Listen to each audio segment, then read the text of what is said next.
think one of the problems is that it comes from deep-rooted beliefs, deep-rooted values.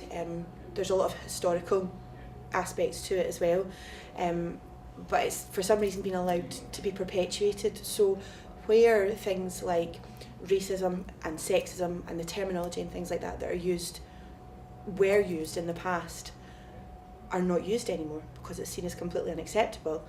Sectarian terminology, because people don't really want to talk about it, has been allowed to perpetuate. So it's very visible, but there's that kind of, we don't want to talk about it, so it'll just keep going as it goes. And I think the fact that it's not really been addressed properly is one of the main reasons that it's still alive in Scotland today.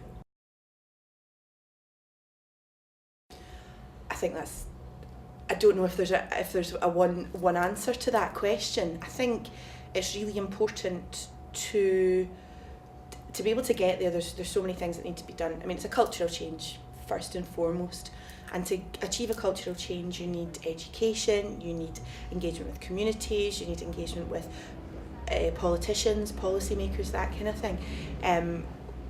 We, in the organisation that I work for, speak to women, and that's what we do. So we've been talking to women and sort of trying to work out what they think needs to be done in order to tackle it, and one of the big things is more education at all levels from a young age and continuing right on through. It's really important to embed in young people why it's harmful and make sure that everyone has a correct history of it, so that they can, make informed decisions and not use it in a bad way.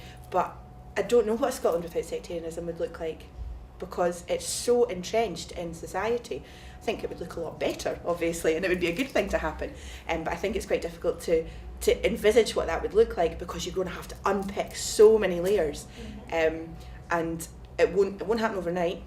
But hopefully, it will happen. And I'm a firm believer that it starts with the kids, and you've really got to kind of drip feed the kids from an early age, and then hopefully they would then take that forward.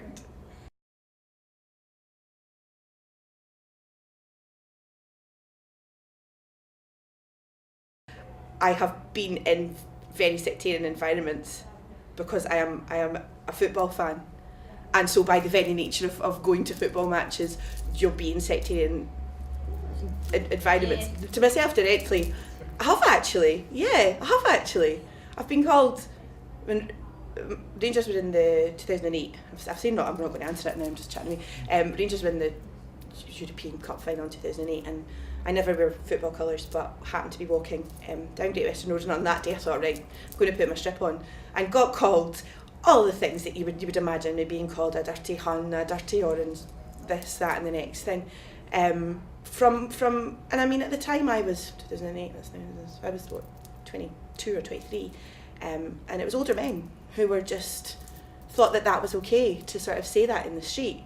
And the more I think about it, like, I just kind of brushed it off. But if he'd said something to me, because something derogatory about me because I was a woman, or a sexist comment, then I would have stepped right up, or anything else. But that I just kind of just let it slip. I don't really know why, but.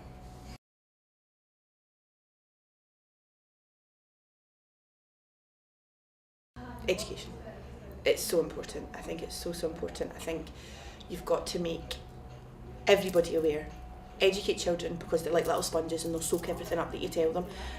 But you've got to make everybody aware, because it's all very well educating a wee one, but then they go home and behaviour's perpetuated. You've got to make sure that they're given the tools, but also that further generations are given the tools. And I think talking about it's really important, because it is a very, not a taboo subject, but it's so sensitive, obviously, because it's kind of that way where whatever you say, you're going to offend somebody, but having an honest and open discussion about it and really getting the issues out there is the only way that you're going to be able to start to tackle that and education.